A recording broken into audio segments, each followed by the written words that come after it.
여호수아가 죽은 뒤에 이스라엘 자손이 여호와께 여쭈려 이르되 우리 가운데 누가 먼저 올라가서 가나안 족속과 싸우리이까. 여호와께서 이르시되 유다가 올라갈지니라. 보라 내가 이 땅을 그의 손에 넘겨 주었노라 하시니라. 아멘. 우리 사사기 21장 25절 말씀.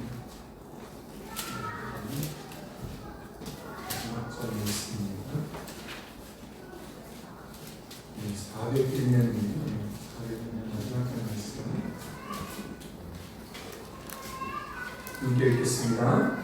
그때에 이스라엘에 왕이 없으므로 사람이 자기의 소견에 오른 대로 행하였더라. 아멘. 네, 오늘 하나님의 말씀 가지고 함께 은혜 시간 나누도록 하겠습니다. 네, 참 평안하시냐고 묻기가 쉽지 않은 시대를 저희가 살아가고 있는데, 오늘 말씀의 제목은 엔 샬롬의 시대라는 제목으로 함께 하나님의 말씀을 나누도록 하겠습니다. 이 엔 샬롬의 시대를 설명하려면 이 샬롬을 설명해야 되는데, 샬롬은 교회를 주일학교를 교회에서 보냈던 분들은 이 샬롬이라는 말을 다 알죠. 지금은 샬롬 왜 이렇게 잘 안 하는데요. 예전에는 목사님들이나 문행 나오면 샬롬 그렇게 했던 것들을 기억합니다. 이 샬롬이 무슨 말이냐면 평안하라 이런 의미를 가지고 있습니다. 그러니까 평안하라 이런 말을 가지고 있는 거예요. 그러면 이 엔 샬롬은 뭐냐? 이 엔 샬롬은, 이 샬롬은 부정은 아니다라는 말을 가지고 있는 거죠. 그러니까 평안하지 않다라는 의미를 가지고 있습니다. 그러니까 오늘날 시대를 엔 샬롬의 시대라고 지칭해 보는데요. 오늘 이 제목 엔 샬롬의 시대라는 제목으로 함께 말씀을 하고 있습니다. 최근에 많은 교회 목사님들이 사과하는 장면들이 여러 곳에서 페이스북이든 SNS를 통해서 목사님들이 사과를 하시더라고요. 물론 그 현장에 갔거나 당사자들이 아님에도 불구하고 한국 교회를 대표해서 교단의 또 총회장 목사님들도 그리고 많은 목사님들이 대신해서 사과하는 모습들을 이렇게 봤습니다. 이유가 무엇이겠습니까? 현재 어려움을 당하고 있는 모든 모습들을 보면서 고개를 들 수 없어서 그분들이 대신해서 사과하고 있습니다. 그리고 본인이 그런 부분들에 있어서 지금까지 방역을 잘하고 지금까지 교회를 세우고 이끌어왔지만, 그럼에도 불구하고 지금의 상황에 있어서 일말의 책임이 본인에게 없다는 것을 말할 수 없게 거기에 대한 책임으로 여러 곳에서 사과하고 또 고개를 숙이는 모습을 봤는데, 그분들이 참 부럽고 교회 본의가 땅바닥의 모습을 보면서 성도들에게 그리고 시민들에게 많은 국민들에게 그렇게 사과하는 모습이 있습니다. 요즘에는 더확장교회 이렇게 로고가 크게 붙여져 있는 우리 교회 차를 타고 다니는 것이 조금 부담스러울 정도, 어디다 세워놓는 것도 부담스러울 만큼 조금 힘든 시간을 보내는 것 같습니다. 물론 누가 잘했고 잘못했고를 따지려고 하는 것이 아니고 지금 시대가 상황이 그런 것 같습니다. 정부를 규탄하기 위해 코로나가 있음에도 불구하고 광장으로 나가서 현 정권을 심판하라고 외치는 사람들, 그리고 코로나의 확산의 모든 책임이 그 사람들에게 특히 교회에 있다고 외치고, 또 질본을 비롯한 정부나 여러 모습들을 바라봤을 때 어디 하나도 손들어 줄 수 없는 상황들, 그래서 많은 교회들이 심지어 어떤 당까지도 선을 긋고 있는 모습들이 우리 안에 있지 않나 생각해요. 얼마 전까지 함께 이 나라 이 땅을 잘 세워보겠노라고 함께 손잡았던 사람들이 이제는 선 긋기에 하는 거죠. 교회는 교회대로 그 사랑제일교회 정광훈 목사님이랑 우리는 아무 상관없다라는 이유들로 계속 선을 긋고 있습니다. 이유가 뭐겠습니까? 너희 교회가 정광훈 목사님이랑 무슨 상관이 있냐고 물었을 때 우리는 아무 상관없어. 우리는 그 교단도 달라. 이렇게 손사래부터 치고 있다는 것이죠. 거기에 대한 책임과 거기에 대한 의무는 하나도 지려고 하지 않는다는 거죠. 나와는 아무 상관이 없다고 이야기하고 있는 것이죠.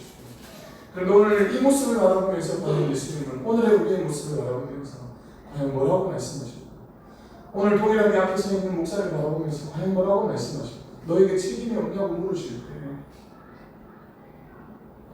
이 땅에 무너져가고 있는 그 모습을 바라보면서 우리에게 책임이 없냐고 물으실 때에 과연 그 책임이 나에게 우리에게 없냐는 것입니다.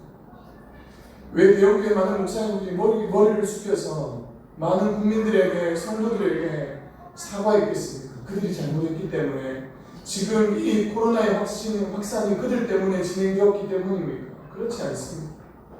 한국교회가 여기까지 오기까지는 그들 역시 우리들 역시 그 가운데 일조했기 때문에 하나님의 말씀을 바로 증거하지 못하고 바로 살아내지 못했던 우리의 모습이 그 안에 1차적으로 있다는 것이 오늘 우리가 엔샬롬을 살아가는 이유가 바로 여기에 있다는 것입니다. 우리가 평안하지 못하게 살아가는 이유가 바로 여기에 있는 것이죠. 그런데 오늘 우리가 말씀을 듣고 난 다음에 여전히 엔샬롬의 시대를 살아가는 것이 아니라 우리의 신앙과 우리의 삶이 이제는 샬롬의 시대를 살아갈 수 있는 놀라운 하나님의 축복이 있기를 소망합니다. 잘 알고 있는 것처럼 오늘 집사님이 기도한 것처럼 불과 얼마 전까지만 해도 국내 확산자들이 계속해서 줄어들었고 거의 제로에 가까운 숫자만큼 갔었지 않겠습니까? 제가 사실 이틀 전에 구미에서 온 문자를 이렇게 봤습니다. 구미의 마지막 한 명이 퇴원하고 이제 아무도 없다는 이야기가 채 끝나기도 직전에 구미에 2명의 확진자가, 지금은 몇 명인지 잘 모르겠습니다. 확진자가 생겼는데 우리가 알고 있는 것처럼 불과 얼마 전까지만 해도 가까운 대구에만 해도 40 며칠 동안 확진자가 없었습니다. 그런데 최근에 이런 모습들, 여러 가지 모습들 때문에 힘겨워하고 어려워하는 가운데 이 모든 것이 또 교회의 책임인 것처럼, 교회 다니는 사람들이 문제인 것처럼 제주도 갔다가 확진을 받고 어느 교회에 들어가면 그것이 교회 말입니다. 어느 사람이 병원에서 확진되었습니다. 병원에 근무하는 사람이 병원에서 확진되었습니다. 그런데 이것은 병원발 확진이고요. 제주도에서 실컷 여행하다가 교회 들어와서 검사했는데 교회에서 검사해서 확진되면 교회발 확진입니다. 제가 이야기를 현 정부를 향하여 지탄하거나 비난을 하려고 하는 것은 아니지만 그런데 지금 우리 사회가 우리 모습이 그렇게 모든 책임이 교회에 있는 것처럼 교회가 그 진상의 원인인 것처럼 보여지는 모습들이 너무나 안타깝고 가슴이 아플 수밖에 없다는 것이죠. 우리가 이 상황들을 바라보면서 어찌할 수 있겠습니까? 또다시 광화문으로 나아가서 데모를 한들 이것이 바뀌겠습니까? 한국교회가 연합해서 그것 가지고 또 정부를 향하여 맞서 싸운다고 해서 바뀔 수 있겠습니까? 지금은 모든 것이 교회의 책임인 것처럼 보여지고 있습니다. 이럴 때일수록 우리가 하나님 앞에 할 수 있는 것은 납작 엎드려 기도하는 것 뿐이지 않겠습니까? 또 나아가서 우리가 무엇을 잘못했습니까? 말하는 것이 아니라 여기를 계속해서 많은 목사님들이 머리를 조아리는 이유가 그것 아니겠습니까? 우리가 잘못하지 않았음이 아니라 우리가 잘못했습니다. 우리가 부족했습니다. 우리가 더 치밀하게 계획을 세우지 못했습니다. 이렇게 사과한 이유가 거기에 있지 않겠습니까? 그러나 사과를 넘어서서 우리가 감당해야 될 것이 무엇이냐면 바로 하나님 앞에 엎드려 기도하는 것입니다. 여러분, 하나님께서 이렇게까지 상황을 내몰고 가시는 이유는 저는 분명히 있다고 믿습니다. 여러분, 어떤 사람이 이렇게 얘기합니다. 이제 기독교는 사망 선고가 내려졌다라고 말하는 사람도 있습니다. 그런데 천만의 말씀이죠. 여러분, 그 힘든 시기와 어려운 시간들을 보내면서까지 수많은 사람들이 수천 명, 수만 명의 사람들이 죽어가면서까지 기독교는 지금까지 한 번도 사망 선고를 받은 적이 없습니다. 예수 그리스도의 그 복음이 끊겨진 적은 한 번도, 단 한 번도 없다는 것입니다. 우리가 예배가 드려지지 않습니까? 아니요, 더 확장교회도 한 번도 이 현장의 예배를 드려지지 않은 적이 없습니다. 죄송하지만 온라인으로 예배 드리신 분들은 있지만 이 현장 가운데서 끝까지 우리가 이곳에서 예배 드리는 분들도 있습니다. 물론 앞에서 목사로 한 번도 쉬면서 예배 드리지 않은 적이 없었고요. 끝까지 하나님의 말씀을 지키고 보수하고 고수해냈던 것이 우리의 신앙입니다. 물론 온라인으로 드린다고 해서 우리의 신앙이 넘어지거나 쇠퇴하지는 않지만 어쨌든 끝까지 우리가 주님의 말씀을 들고 서고 그 주님의 말씀을 증거해야 될 하나님의 백성이 되어 있습니다. 사망 선고라는 방치도 아닌 이야기죠. 물론 고난이 있습니다. 어려움이 있습니다. 그런데 이 어려움을 주시는 이유가 하나님께서 우리에게 주시는 이유가 있지 않겠습니까? 초대교회에 얼마나 복음이 흥황하고 복음이 날로 그 가운데 증거되고 있었습니다. 알고 있는 것처럼 베드로가 가는 곳마다 복음을 증거하면 수백 명이 수천 명이 주님 앞에 복음으로 변화되는 역사가 그 초대교회 공동체 가운데 있었지 않겠습니까? 하나님이 원하셨다면 왜 그 고난을 그 초대교회 공동체 가운데 허락하셨느냐는 것이죠. 그런데 그 고난을 뛰어넘고 지금까지 복음의 역사가 흘러가는 줄로 믿습니다. 저는 이 어려움의 시기에, 위기의 시기에 하나님께서 우리에게 과연 원하시는 것이 무엇일까? 정말로 알곡과 가라지가 나뉘어지는 그 시대 앞에 정말 하나님께서 진실로 찾으시는 예배자를 찾고 계신 것이 아닌가 이런 생각을 가져봅니다. 여러분, 온라인 예배가 길게 드려지는 순간 예배에 대한 생각들이 조금씩 작아질 수 있습니다. 그 생각들이 조금씩 우리를 병들게 하고 힘들게 할 수 있습니다. 그러나 병들지 아니하고 힘겨워하지 아니하고 그럼에도 불구하고 한국교회가 그 믿음을 지켜야 될 줄로 믿습니다. 우리 신앙만이 아니라 여러분 함께 한국교회가 조국교회가 믿음을 가질 수 있도록 여러분 지금까지 엔샬롬의 시대였다면 여러분 한국교회가 함께 이 샬롬의 시대를 열어갈 수 있는 우리 모두가 되어지기를 주의 이름으로 축복합니다. 최근에 이 고난당한 이야기를 조금 나누면 들으니까 지금 이 자리에는 없는데요. 제가 목요일 지난 수요일입니까? 수요일날 학교 앞에 이제 그 솔로몬 영장습관 전단지를 들고 아이들에게 나누어 주었습니다. 나누어 주었는데 거기에서 만난 한 친구가 있는 우리 교회 친구를 만났어요. 영경이를 만났어요. 영경이를 만났는데 이재옥 집사님이 이제 작년에 영경이를 만났는데 영경이 이렇게 반가워하면서 이렇게 손을 들고 갔는데요. 그런데 어떤 일이 있었냐면 본인이 없기 때문에 제가 조금 당황스럽게 이야기하고 있습니다. 집으로 돌아가는데 친구들이 이렇게 물어요. 너 교회 다녀? 그래서 난 교회 다녀 이렇게 이야기했대요. 그리고 집에 가서 친구가 엄마한테 얘기한 거예요. 누가 교회 다닌다고 그러니까 다음날 그러더라고요. 엄마가 너랑 놀지 말라고 그랬어. 여러분, 이것이 그냥 시연의 이야기가 아니고 먼 나라의 이야기가 아니고 지금 우리 현장에서 일어나고 있는 이야기입니다. 제가 아는 목사님의 사모님이 그 간호사인데 그 병원에서 있는 이야기를 또 저한테 이야기했어요. 무슨 얘기를 하냐면 진료를 받으러 와서 그분이 이제 교회 다니는 것이 이렇게 이야기가 되었대요. 저 교회 다닌다고 이렇게 알고 나니까 그분이 나가고 나서 그 자리를 다른 사람들이 들어왔는 자리를 소독도 하지 않았는데 그 사람이 나가고 난 자리에 막 소독약을 뿌리더라고요. 그 모습을 보면서 야, 이거 사랑제일교회하고 관계없이 광화문에 나갔던 사람들과 관계없이 교회만 다녀도 지금 이 시대가 이런 시대구나 하는 생각들을 가져봅니다. 심지어는 어떤 사람들이 식사를 하려고 식당을 찾아갔다가 그곳에 성구가 씌워져 있습니다. 또 식사를 하고 갔다가 거기 앉지 않고 나갔다는 이야기를 들었습니다. 요즘 들어서 저는 이런 생각들이 듭니다. 이때까지 제가 어린 시절부터 지금까지 교회를 다니면서 목사로 섬기면서 정말 기독교를 향한 박해, 핍박이라는 생각들을 가져본 적이 별로 없었습니다. 물론 현 정부가 하고 있는 모습들을 보면서 조금은 이 교회가 이런 이야기를 생각들을 제 개인적으로 하고 있지만 그런데 이전까지는 교회가 핍박을 당한다, 어려움을 당한다 이런 생각들을 해본 적이 없습니다.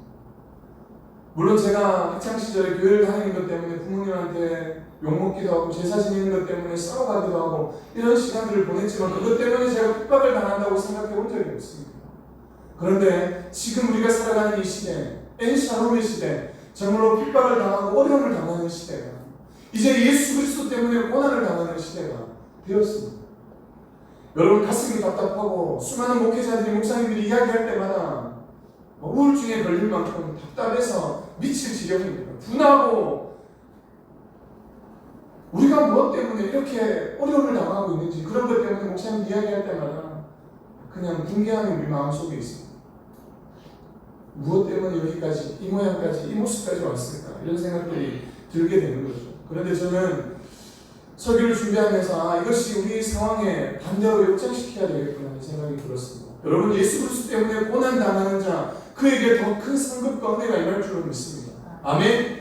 여러분, 내가 사는 것 때문에 지금까지 내가 그냥 다른 것 때문에 어려움을 당하고 박해를 당하고 고난을 당하는 것 그거 상관없습니다. 그런데 내가 예수 때문에 고난 당하고 예수 때문에 어려움 당하고 예수 때문에 내가 교회 다니는 것 때문에 내가 핍박을 받고 친구들이 나를 놀지 말라고 그러고 한다면 여러분 지금 우리가 사회적으로 보여지는 상황들은 그 사람들이 벌레 취급당하고 그 사람들이 공격받고 있는 것 같지만 여러분 하나님이 살아계십니다. 할렐루야. 네. 여러분 나로 인하여서 예수 그리스도로 인하여서 박해받는 자에게 더 큰 상급권회가 임할 줄로 믿습니다. 네. 우리가 살아가는 이 시대 여러분 아무런 어려움도 없이 공격도 없이 살아가는 시대보다 어려워하고 있는 시대 정말 힘들어하는 시대 이 시대 가운데 말씀을 지켜내는 그 하나님의 성도 한 사람 한 사람에게 얼마나 하나님께서 더욱더 귀한 은혜로 능력으로 세우시겠냐 하는 것이죠. 어떻게 보면 한국교회가 많이 배불러 있었을지도 모르겠습니다. 우리의 모습 속에 우리가 회개하고 엎드려야 되는 모습이 있었기에 여기까지 왔을지 모르겠습니다. 그러나 고난당하고 어려움당한다 할지라도 여러분 염려하거나 낙심하지 마시고 옆에 주위의 사람들이 교회 다녀요 라고 물어서 그것 때문에 우리를 시험하고 우리를 넘어뜨리려고 하고 우리를 짓밟고 그렇게 하려고 할지라도 여러분 낙심하거나 두려워하지 마십시오. 그리고 부끄러워하지 마십시오. 아멘? 아멘. 여러분 하나님이 살아계십니다. 지금의 상황이 계속되어지는 것이 아니지 않겠습니까? 우리가 잘 참고 견디고 이겨내는데 하나님이 베푸시는 그 놀라운 은혜가 우리의 삶과 상황 가운데 임할 줄로 믿습니다. 누가 잘했냐 잘못했냐가 아니고 끝까지 말씀 앞에 견디고 버티고 서는 사람이 하나님께서 그 마지막 때까지 우리를 통하여서 놀라운 은혜를 베푸실 줄로 믿습니다. 서두가 많이 길었는데 그런 관점에서 오늘 이 사사기 1장을 조금 살펴보면 이들의 삶, 이스라엘 백성들의 삶이 과연 어떠하냐 한번 살펴보기를 원하는 것이죠. 이 상황이 우리 상황과 비슷합니다. 여러분 그 여호수아 1장 1절에서 뭐라고 말씀하시냐면 모세, 하나님의 종 모세가 이제 죽음으로부터 시작하는 것이 여호수아서 1장 1절입니다. 오늘 사사기 1장 1절은 우리가 읽은 것처럼 여호수아가 죽고 난 이후에 이스라엘 백성들이 어떻게 우리가 하나님 앞에 묻고 있는 겁니다. 하나님 전쟁에 누가 먼저 올라가야 될까요? 묻고 있는 상황이 오늘 성경에서 우리에게 소개하고 있는 내용입니다. 그러니까 그 모세가 죽고 났을 때도 여호수아로 말미암아 하나님께서 강하고 담대하게끔 만드셨고 이스라엘 백성들이 끌게 하셨습니다. 그러니까 너희가 모세를 의지하지 말고 상황을 의지하지 말고 하나님만 바라보기를 여호수아와 그의 수많은 백성들에게 가르쳤던 것이죠. 그런데 다시금 이 사사기 시대에 우리에게 보여주는 것이 무엇입니까? 여전히 마찬가지인 것이죠. 모세가 죽고 나서 이제 여호수아가 그 대를 이었고요. 그 여호수아가 죽고 나서 이제 다음 때를 이어나갈 이 사사시대에 들어오면서 과연 이스라엘 백성들에게 어떤 말씀을 어떤 교훈으로 우리에게 주고 있느냐 하면 여전히 여호수아를 의지하지 말고 상황을 의지하지 말고 상황 환경 가운데 그것 때문에 넘어지지 말고 주님만 바라보고 나가라는 것을 우리에게 원하고 있습니다. 누가 먼저 올라갈까요? 유다 백성이 먼저 올라가라고 말합니다. 왜요? 이미 하나님께서 그 모든 전쟁의 승패가 유다 백성들이 올라갔을 때 승리할 것임을 말씀하고 있기 때문에 그렇습니다. 이스라엘 백성들이 그 지도자가 없어도 여호수아가 없어도 아무 상관없었습니다. 왜요? 기도하고 하나님 앞에 물으면 하나님께서 언제라도 그들 가운데 대답을 주시고 답을 주셨기 때문에 그렇습니다. 그런데 이들이 조금씩 이 샬롬의 시대에서 샬롬의 시대로 바뀌어가고 있는 모습이 있습니다. 그래서 우리가 이 사사기 21장의 마지막 25절을 읽으면 뭐라고 말하고 있습니다. 그때 이스라엘 왕이 없으므로 사람이 각기 자기의 소견에 옳은 대로 행하고 있다고 성경은 말씀하고 있는 것이죠. 왕이 없으므로.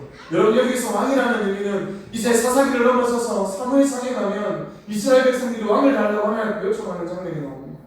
그런데 왕이 없다는 것이 어떤 의미냐면 이웃 나라를 보니까 잘 먹고 잘 사는 거예요. 그들이 가나안에 들어가서 이 근방의 나라들을 보면 애굽이나 여러 나라들을 봤을 때 다 왕이 세워진 겁니다. 왕이 없는 나라는 없는 거예요. 잘 사는 나라 이꼴 왕이 있던 거예요. 그런데 여러분 왕만 있었겠습니까?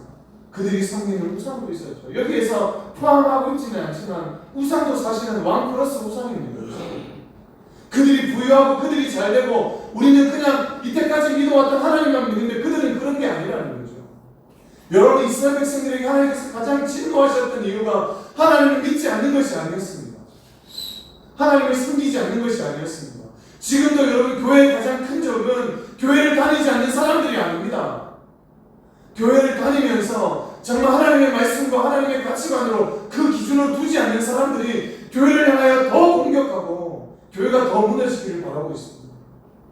어떤 분의 그 SNS 글을 읽는데 교회가 완전히 무너져야 된다 이런 이야기를 하고 있습니다.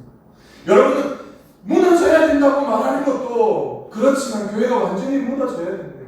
하나님의 교회가 완전히 무너져야 된대요. 왜 하나님의 교회가 무너져야 돼요? 왜 하나님의 교회가 완전히 무너져야 합니까? 무너져야 될 것이 교회입니까? 회개하고 엎드려야 될 것이 우리의 모습이고 바로 그 사람인데 왜 하나님의 교회가 완전히 무너져야 된다고 이야기하고 있습니까? 그렇지 않은 것이죠. 교회의 가장 큰 적은 여러분 믿지 않는 사람이 아닙니다. 대충 신앙생활을 하는 사람입니다. 여기에도 발을 딛고 저기에도 발을 딛고 있는 사람들이에요. 왜 그런지 볼까요? 이스라엘 백성들이 우상을 섬길 때 하나님을 섬기지 않았던 사람들이 아니었습니다. 그 가정에 하나님을 섬기는 것과 우상을 섬기는 것을 동시에 하고 있었던 사람들이 바로 그 당시에 살았던 사람입니다. 여러분 가능한 사람들을 가지고 우리가 이렇게 얘기합니다. 아내를 사랑하지 않은 것이 아닙니다. 여전히 아내도 사랑하죠. 그리고 다른 여자를 사랑한 사람을 우리가 가능했다고 말하지 않겠습니까? 똑같습니다. 당시에 우상 숭배하고 가능한 이 사람을 취급할 때 마찬가지였던 것이죠.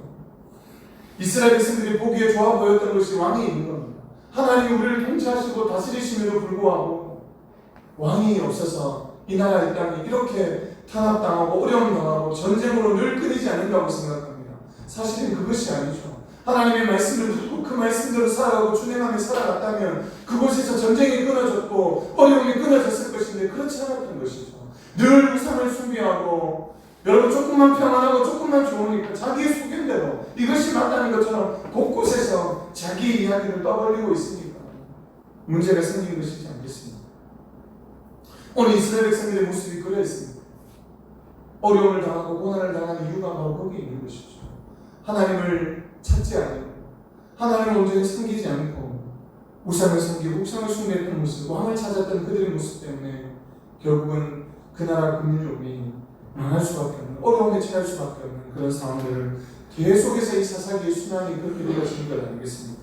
우리에게 보여주는 것이 바로 그것입니다.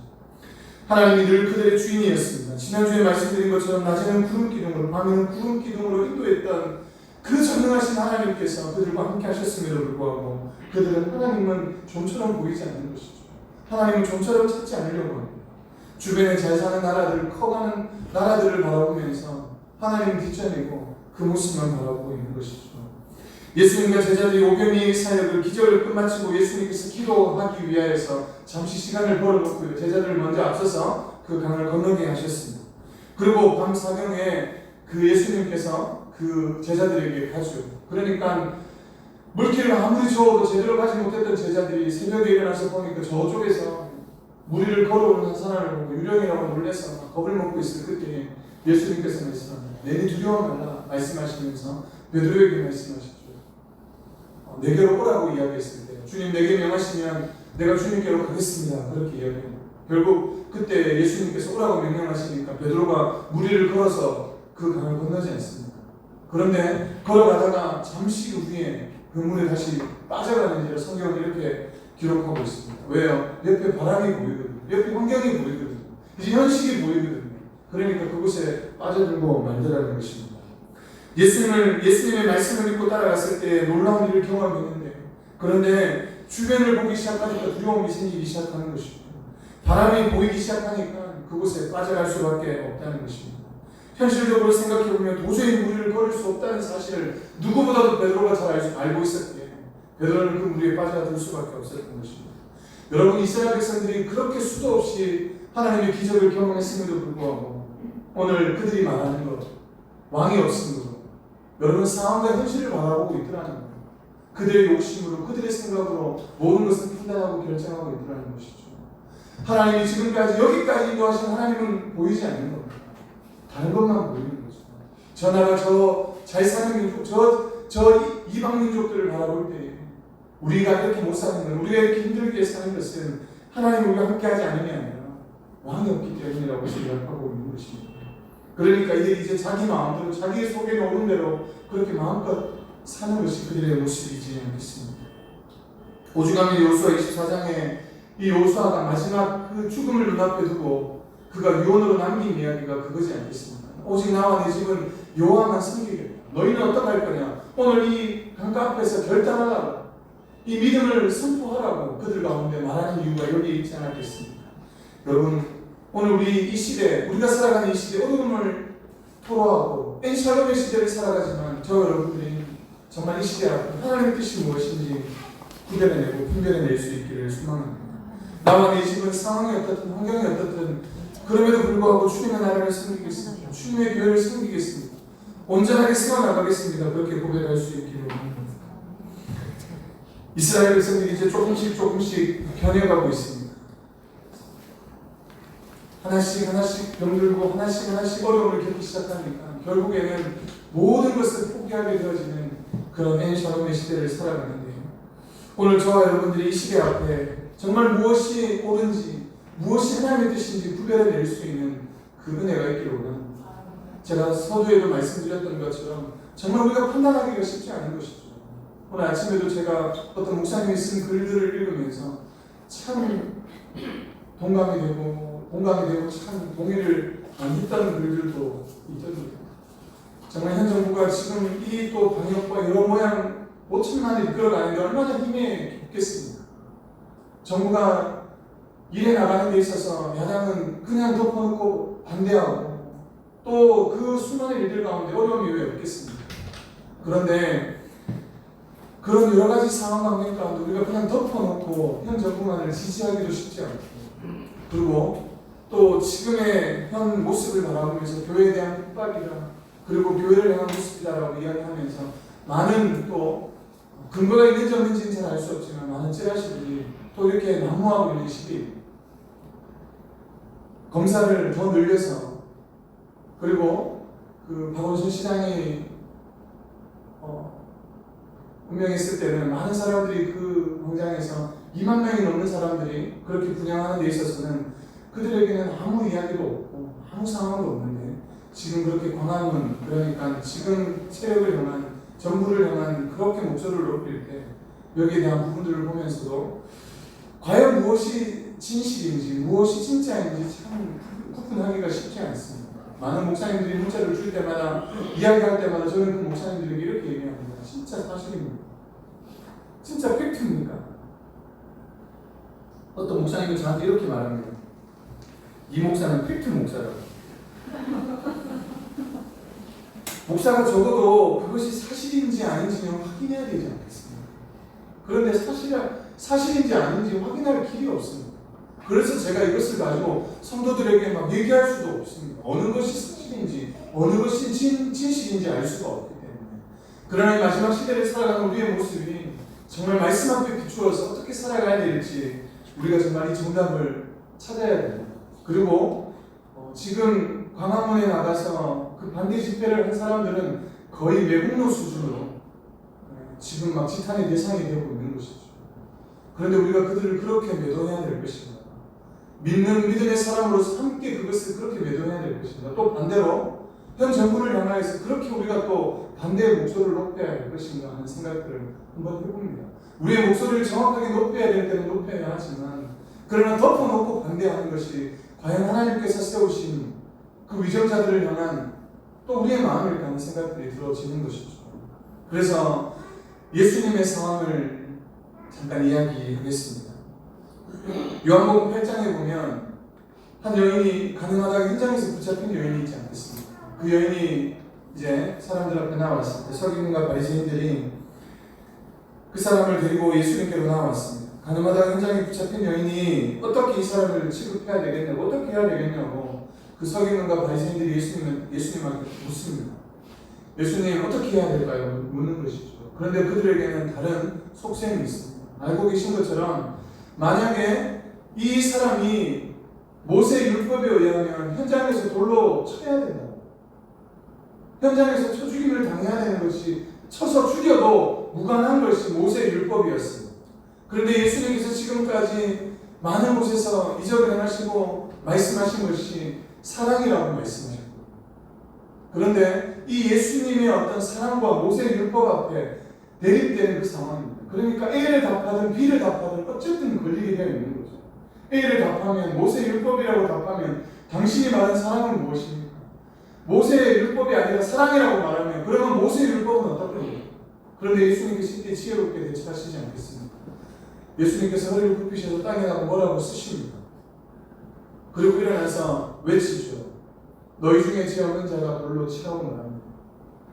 그리고 나서 또 땅에 엎드리셔서 또 뭐라고 막 쓰십니다. 뭐라고 썼는지 학자들마다 의견이 분분하지만 본 사람은 아무도 없게 뭐라고 쓴지는 알 수 없습니다. 그런데 우리가 짐작해 볼 수 있는 것은 거기에 죄 없는 자가 누가 있을 수 있겠냐는 것이죠. 죄 없는 자가 모세의 율법에 의해서 돌로 칠 수 있는 자격이 있는 자가 과연 있느냐라고 물을 때 그 돌을 들고 서 있었던 사람은 그 어느 누구조차도 돌을 들 수 있는 사람이 없었다는 것입니다. 여러분, 우리도 마찬가지인 것이죠. 나라가 어렵고 힘들고 정말 위기에 처해 있을 때 우리가 그 자리에 함께 해주지 못한 것에 대한 안타까움이 우리 마음에 있어야 합니다. 반대로 현 정권이 더 잘 이끌어 나갈 수 있도록 우리가 더 기도하는 자리에 서 있어야 될 줄로 믿습니다.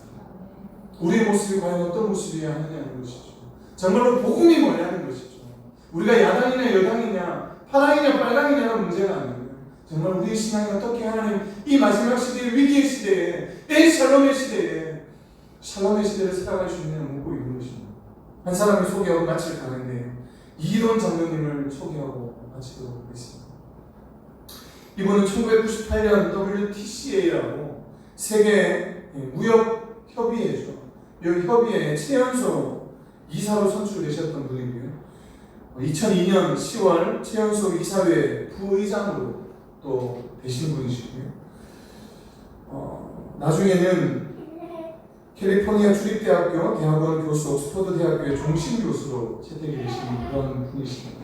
그리고 이분이 미국 최대 인명 사전에 미국을 움직이는 주요 인물로 등재되신 분이 바로 이 이돈 장로님이신데, 나중에는 그 세계무역센터 협회 수석 부총재, 그러니까 한국 사람으로는 할 수 없는 일들을 우리가 감당하게 한 겁니다. 이분이 있었던 살았던 그 미국이라는 나라를 또 잠깐 보면 그분이 이렇게 이야기했습니다. 미국이라는 나라는 사사시대의 가나안과 같은 땅입니다라고 그분이 그렇게 이야기를 했습니다. 모두에게 꿈의 나라이지만 정작 오늘날의 미국은 전쟁의 위험과 테러와 그리고 뉴에이지와 종교다원주의 동성애가 합법적으로 인정받는 샬롬의 땅이라고 그가 이야기합니다. 그럼에도 불구하고 이 이돈 장로님께서 그 땅에서 어떻게 꿈을 이루고 하나님의 말씀을 지켜낼 수 있었냐면 바로 어머니가 물려주신 여호와 경외의 신앙이었다고 그는 많은 곳에서 간증을 하고 다니는데, 그가 간증한 이야기를 짤막하게 소개하고 함께 오늘 기도하고 예배를 마쳤으면 좋겠습니다. 영어를 하나도 하지 못했던 고등학교 시절에 어머니의 기뻐로처럼 이렇게 얘기했습니다. 어머니, 나는 유학 가겠습니다. 이렇게 이야기했습니다. 그런데 어머니가 영어도 잘 못하면서 무슨 유학이냐 이렇게 말하지 않으시고, 그래 네가 꿈을 꾸고 생각한 것이 있다면 반드시 이루라고 이야기하면서 꿈꾸라고 이야기합니다. 그래 너는 나중에 분명히 유학 가라고 이야기합니다. 그래서 적어도 어머니가 유학비를 어느 정도 보태줄 줄 알았대요. 가정 형편이 못 사는 건 아니었던 것 같습니다. 그런데 어머니가 그래 언제 줄지 나중에 네 갈 때 줄게 하셨는데 갈 때까지 돈을 주시지 않으셨대요. 그래서 마지막 떠날 때 이 이돈 장로님 어머니한테 이렇게 이야기했대요. 어머니, 지금 어머니가 끊어주신 것은 이 미국으로 떠나는 원웨이 티켓밖에 없는데 돌아올 수도 없는데 그래도 6개월 정도는 버틸 수 있는 돈을 주셔야 되지 않겠습니까? 이렇게 얘기하니까 어머니가 준비해 놓은 두툼한 봉투를 하나 주시더라고요. 그래서 그것을 가방에다가 딱 넣고 어머니 그래도 내가 6개월 살 수 있는 돈을 주셨구나 생각하면서 비행기에 올랐습니다. 안전벨트를 매려고 하고 있는 그때 이 생각이 든 거죠. 그래서 어머니가 준 봉투가 얼마나 들었을까 싶어서 봉투를 이렇게 주섬주섬 이렇게 꺼내갖고 열었습니다. 그러니까 거기에는 돈은 하나도 없었고 편지 한 장이, 편지 여러 장이 쓰여져 있는데 거기에 쓰여져 있는 다른 문구는 소개할 수 없고요. 하나의 문구가 뭐라고 쓰여져 있냐면 너의 조상의 하나님이 너를 도우시리라, 이 말씀이 이렇게 마지막에 쓰여져 있더라는 거죠. 6개월 정도라도 살 수 있는 돈은 한 푼도 주지 않고 결국 그 미국 샬롬의 땅에서 버티고 살아갈 수밖에 없는 그 땅에서 돈도 없이 혈혈단신으로 그렇게 살아야만 했던, 네가 꿈꾸었으면 반드시 이루라고 말씀하시니까 어머니가 가장 형편이 불우해서 돈이 없어서 보내주지 못한 것도 아니고 그 땅에서 한번 살아남아 보라고 그렇게 그를 너의 조상의 하나님이 너를 도우시리라. 네가 가지고 있는 그 믿음으로 하나님께서 너를 도움의 손길로 보고 있다는 것을 네가 눈으로 삶으로 한번 증명해 보라고 그에게 가르쳤던 것이죠. 그는 이 하나님을 인생의 광야길에서 만났고 치열한 삶의 전쟁터에서 만났고 수많은 어려운 상황 속에서 좌절하고 절망하고 고통스러워하는 순간에 하나님의 도움의 손길, 어머니가 말씀한 그 조상의 하나님께서 너를 도우실 것이라고 말씀했던 그 말씀이 이 가슴에 그리고 이 삶의 감정으로 나타났던 것입니다. 어느 순간 어느 환경 가운데서도 그 믿음을 잃지 않았고 결국은 그가 정말 그 샬롬의 땅에서 샬롬의 신앙으로 샬롬의 시대를 이루어갔던 한 사람으로 지금도 이 땅 가운데 많은 곳에서 많은 교회들에게 간증을 하는 그런 장로님으로 신실한 분으로 살아가고 있습니다. 그는 무역을 하는 분이신데요. 그에게 직업을 어떤 분이 물었습니다. 당신의 직업이 무엇입니까? 물으니까 자기는 선교하는 사람입니다. 선교사라고까지는 말씀하지 않으시고 선교하는 사람입니다 라고 이야기를 하시더라고요. 사실은 제 세상적인 직업은 무역을 하는 일로 다른 일들이 있지만 그런데 선교하는 일입니다. 하나님의 교회를 세워가는 일이 바로 제가 감당할 하나님이 제게 맡기신 직업입니다. 이렇게 소개하신 분이 바로 이희돈 장로님이십니다. 여러분 상황이 어떻든 환경이 어떻든 여러분 한번 상상해 보십시오.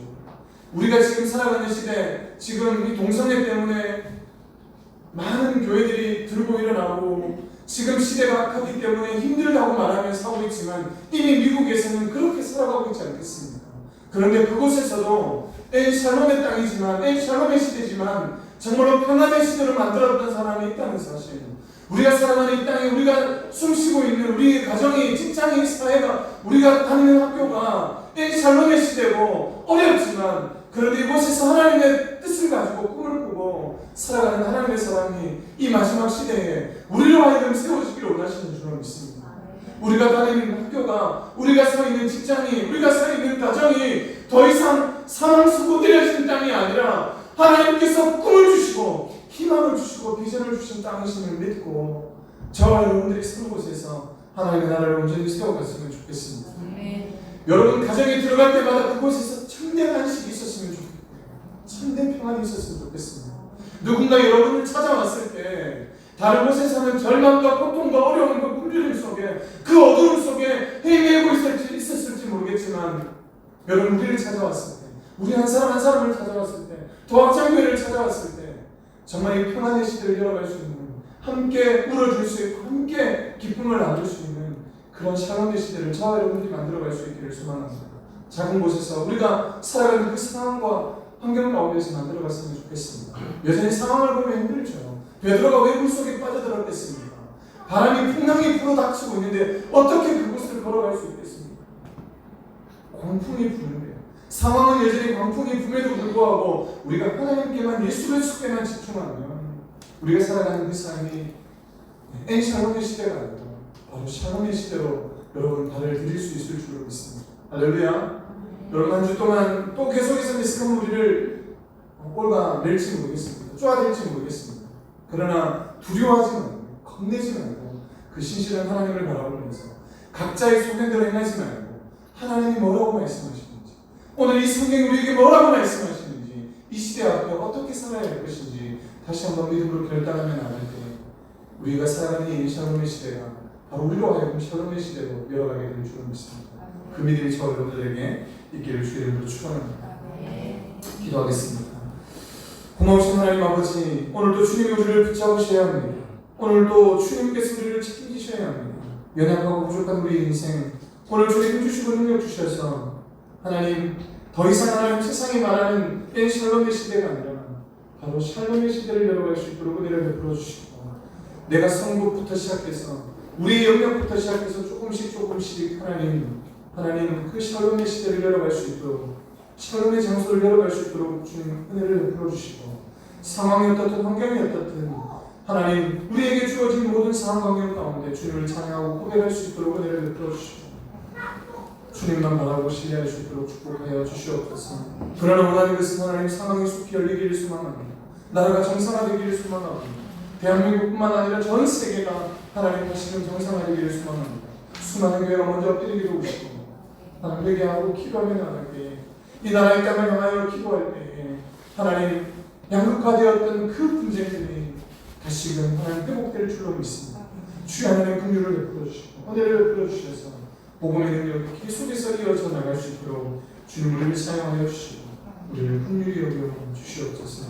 승리케 하시는 그 하나님을 기대하고 오늘도 말씀 앞에 샬롬의 시대를 걸어가는 우리 모든 성도들의 삶에 큰 은혜로 능력으로 덧입혀 주시옵소서. 예수님의 이름으로 기도드리옵나이다. 아멘.